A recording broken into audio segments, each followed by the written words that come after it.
chiedo il preside di recuperare. Noi ci stiamo anche Sì, organizzando a breve per dare inizio poi di nuovo.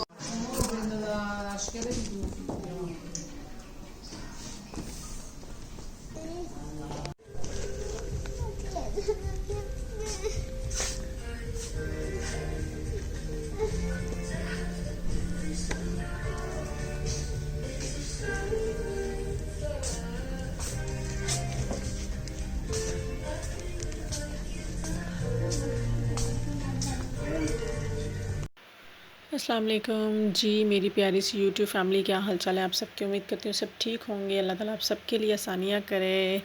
अल्लाह ताला जो है हमारे मुल्क के लिए आसानियाँ करे। जो भी हमारे मुल्क में मुश्किलात आफात जो कुछ भी हैं, अल्लाह ताला सबके लिए आसानियाँ करे। हमारे मुल्क के लोगों पे रहम फरमाए। ये वीडियो देखने से पहले आप लोग एक बार दुरूद शरीफ पढ़ के और डन का कमेंट कीजिए और अपने मुल्क के लिए दुआ कीजिए।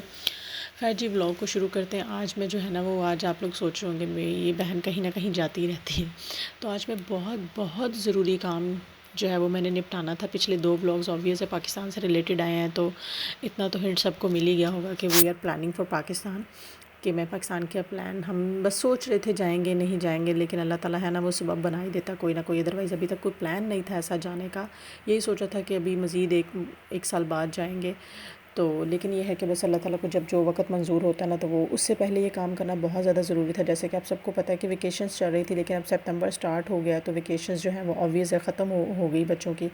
तो इस तरह से पाकिस्तान मुँह उठा के आप नहीं जा सकते। यहाँ पे कुछ रूल्स एंड रेगुलेशंस होते हैं। जब आपके बच्चे स्कूल जा रहे होते हैं, आपको स्कूल को इन्फॉर्म करना पड़ता है। ठीक है, ऐसा मुझे इशू नहीं हुआ क्योंकि वो अजीलो नीडो में है, तो उन्होंने मुझे कहा कोई मसला नहीं है, लेकिन फिर भी एक प्रॉपर जो फॉर्मल वे होता है वो आपको उनको एप्लीकेशन देनी पड़ती है। आपको उनको बताना पड़ता है कि इतने टाइम में आएंगे। और मुझे नहीं पता बाकी प्रोविंशिया या बाकी रीजन्स के स्कूल्स में भी यही कुछ होता है। यहाँ पे ये होता है सीट रिज़र्व्ड होती है। सपोज़ अगर आप ने एक टाइम उनको कहा है कि हम 2 से 3 मंथ्स या वापस आ जाएंगे, 3 to 4 मंथ्स में नहीं आ पाते, तो आपकी जो सीट रिज़र्व्ड होती है ना वो किसी और बच्चों को दे देते हैं। और जब आप वापस आते हैं तो वो कहते हैं कि जी अब हमारे पास सीट नहीं है, अब आप नेक्स्ट ईयर का जो है वो वेट करें। तो यहाँ पे मैं एप्लीकेशन जो है वो लिखवा रही थी। लैंग्वेज बैरियर बहुत ज़्यादा होता है, लेकिन बहुत सारी मेरी बहनें कमेंट्स में पूछती हैं लैंग्वेज नहीं आती तो कोई मसला नहीं होगा, लेकिन काम चल जाता है। ये लोग बहुत कोऑपरेटिव होते हैं, अब मोबाइल ट्रांसलेटर यूज़ कर सकते हैं। तो इन्होंने जो है वो मेरी एप्लीकेशन जो है वो इटालियन में लिखी। इन्होंने मुझसे पूछा कि आप मुझे बताएं कि आप जो है वो कब तक आपका जो है चांस है कि आप वापस आ सकते हैं, या आपका कोई माइंड होगा या कोई प्लान होगा। तो वो मैंने बताया, और इसके बाद जो है वो सिग्नेचर करने की बारी आ गई। ऑब्वियस है, आप मदर हैं या फादर जो भी हैं, आपको सिग्नेचर करना पड़ेगा कि हम अपनी रिस्पॉन्सिबिलिटी पे बच्चे को लेके जा रहे हैं और हम वेकेशंस पे जा रहे हैं, तो हम वापस आएंगे। आप हमारी सीट किसी को ना दीजिएगा, उसे रिज़र्व्ड ही रखिएगा। मुझे नहीं पता बाकी स्कूल का ये मामला है, लेकिन हमारे इस प्रोविंशिया में, इस रीजन में यही मामला है। तो हम आज जो है ना ये पाकिस्तान जाने से पहले बहुत एक हेक्टिक काम था मेरे लिए। स्कूल क्योंकि बंद थे, अभी ऑफिसेज ओपन हुए हैं वेकेशंस के बाद। अभी स्कूल तो प्रॉपरली ओपन नहीं हुआ, वो 12 जो है वो सितंबर से होना है। ये वीडियो जो है वो मैंने पहले ही शूट कर लिया। अब ये व्लॉग कब अपलोड होगा ये मुझे नहीं पता। तो खैर 12 सितंबर से होना है, तो मैंने सोचा कि ये वाला काम ख़त्म कर लूँ, क्योंकि ये मेरे लिए बहुत एक ज़्यादा हेक्टिक था। और इस दिन गर्मी भी बहुत ज़्यादा थी। घर से तो मैं निकल आई कि अच्छी हवा चल रही थी, मौसम अच्छा था, लेकिन जब बाहर निकली तो लग पते गए कि अच्छी खासी धूप थी। तो मैंने सोचा कि ये वाला काम कर ले, क्योंकि ये आपकी एक रिस्पॉन्सिबिलिटी, आपको करना पड़ता है। स्कूल का ऐप भी है, लेकिन उसमें आप कितना भी इन्फॉर्म कर लें, एक फॉर्मल जो वे होता है ना वो। इसके बाद उन्होंने कहा कि इट्स ओके, अपनी एप्लीकेशन दे दिया, हम इसको रेक्टर को सेंड कर देंगे और आपको ईमेल में जो है वो बता दिया जाएगा कि हाँ जी आपके बेटे की जो छुट्टियाँ जो हैं वो एक्सेप्ट कर ली गई हैं। छोटा है तो इसलिए मसला नहीं हुआ, बड़े बच्चों का बहुत मसला होता है। उन्हें आप इस तरह से एकदम से इतनी छुट्टियां नहीं करा सकते हैं। मैंने उन्हें बताया कि ऑब्वियस है मैं इतने टाइम से यहाँ पे रह रही हूँ, बच्चा भी स्कूल आ रहा है, लेकिन अभी अचानक हमारा प्लान बन गया, हमें किसी वजह से जाना पड़ा। स्कूल से निकलने के बाद हम जो है जी वो जा रहे थे, सोचा कुछ मार्केट का राउंड लगाया जाए। ऑब्वियस जब आपने पाकिस्तान जाना होता है तो छोटी छोटी 100 चीज़ें होती हैं जो आपके जहन में आती हैं, लेकिन ये रोड इटली के ओ माई गॉड, इसीलिए यहाँ पे लिटरली इसीलिए यहाँ पे पानी ब्लॉक नहीं होता। कितनी भी बारिश हो जाए पानी आपका यूँ फटाफट जाता है। आप कितने भी इटली में बड़े बड़े रोड्स भी देख लेंगे ना, वो इसी तरह बड़े बड़े ये ब्लॉक्स दिख रहे हैं ना आपको, पत्थर के इस तरह के बने होते हैं कि मिनटों में पानी जज्ब हो जाता है। और यहाँ पे स्ट्रॉलर चलाना जो है ना वो किसी अजाब से कम नहीं है। आपके लिए जो है ना एक बहुत ही बड़ी स्ट्रगल कह लें या एक आजमाइश कह लें, इस तरह की गलियों में या सड़कों पे स्ट्रॉलर को चलाना बहुत मुश्किल हो जाता है अभी। तो इसके साथ आप ये कह लेना कि कोई और काम कर ले, लाइक फ़ोन यूज़ कर लें या कोई कॉल मिला लें, ये तो पॉसिबल ही नहीं, आपको ध्यान से स्ट्रॉलर ही चलाना पड़ता है फिर।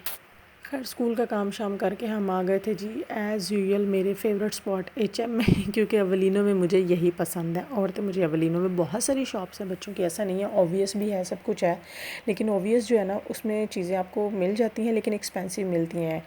एक्सपेंसिव एचएम भी है, लेकिन एचएम में आपको कभी ना कभी कहीं ना कहीं आपको कहीं ना कहीं कोई प्रमोशन, कोई सेल, जैसे कोई वन पीस रह जाता है उस पर इन्होंने कुछ ना कुछ प्रमोशंस लगाए होती हैं तो आपको मिल जाती हैं। तो मेरी नज़र जो है ना वो इन जो है वो ये क्या कहते हैं, टॉप्स कह लें, क्या कहते हैं इनको पता नहीं, मैं पहनती नहीं हूँ। मैंने हमेशा से गोल्ड के छोटे छोटे पहने हुए, तो इनका मुझे इतना सच आइडिया नहीं, लेकिन मुझे बड़े खूबसूरत लगे, बड़े आई कैची लगे, तो मैंने कहा देखूँ तो सही। लेकिन इनकी ज्वेलरी जो है ना वो एक अच्छी बात है, एक तो 1 कैरेट गोल्ड वाली होती है, दूसरा बहुत जो है ना वो लाइट वेट होती है, आपके कान वगैरह दर्द नहीं होता है। तो जो मेरी सिस्टर्स व्लॉग देख रही हैं, अपनी ज्वेलरी जो है लाइक करती है तो वो यहाँ से ले लें, या जो भाई देख रहे हैं वो अपनी वाइफ्स के लिए, अपनी बहनों के लिए कुछ लेके जाना चाहते हैं तो एचएम की ज्वेलरी वाकई बहुत नाइस है, बहुत लाइट वेट और बहुत ही एलिगेंट है।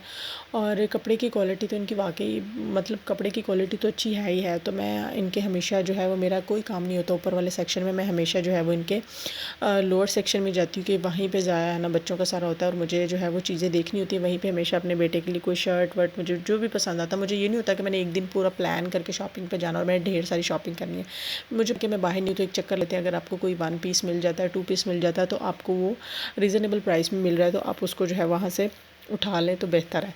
तो मैं जो है ना वो चक्कर लगाती रहती हूँ। आज मैंने सोचा कि टाइम भी काफ़ी ज़्यादा, स्कूल का काम भी हो गया, जो एक मेरा बहुत बड़ा सर दर्द था, ये मेरे लिए एक बहुत बड़ा बर्डन था, मैंने सोचा वो भी ख़त्म हो गया तो अब इस काम को भी कर लिया जाए।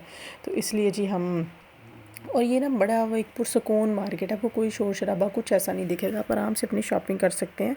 और जो सेल्स वगैरह यहाँ पे लगती है ना, वो जब इनके सीजन्स आउट हो रहे होते हैं तब भी लगती हैं, फिर गुड फ्राइडे आता है तब भी लगती हैं, क्रिसमस पे भी, और मतलब सेल्स चलती रहती हैं, इनकी न्यू ईयर पे भी लगती हैं। लेकिन जो मिड सीज़न होता है उसमें आपको सेल्स कभी नहीं मिलती हैं।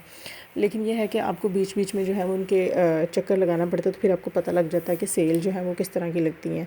बाकी क्वालिटी कपड़े की मैं ऑलरेडी भी काफ़ी व्लॉग्स में बता चुकी हूँ कि कपड़े की क्वालिटी बहुत अच्छी होती है, जितनी तारीफ़ करें उतनी कम है।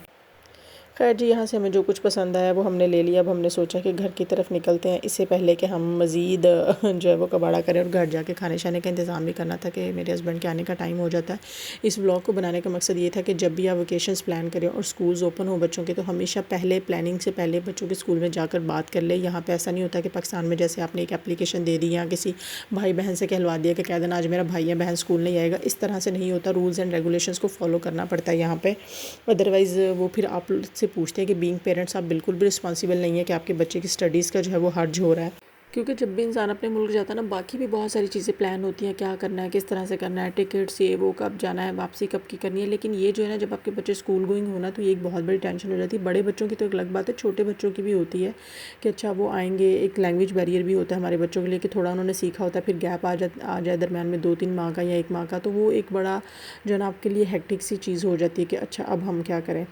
तो इस ब्लॉग को बनाने का मकसद ये था कि अगर आप लोग भी ऐसा कुछ प्लान करें और आपके बच्चों के स्कूल्स ऑन हो तो बेहतर है कि स्कूल में पहले से एप्लीकेशन दे लें, उनसे बातचीत कर लें, सारा कुछ उनसे मामला सेट करके फिर आप पाकिस्तान की प्लानिंग करें। हमारी यहाँ पे जी आज की शॉपिंग भी डन हो गई थी, अब हम दूसरी शॉप की तरफ आ गए थे, जो कि हमारे काम ख़त्म ही नहीं होते हैं। लेडीज़ मुझे लगता है उनके दिल भरता ही नहीं है शॉपिंग से, और स्कूल का काम भी हो चुका था। होपफुली जी ब्लॉग अच्छा लगा होगा, वीडियो अच्छी लगे तो लाइक शेयर ज़रूर कीजिए, चैनल को सब्सक्राइब कीजिए, अपना बहुत सारा ख्याल रखिए। अल्लाह हाफ़िज़।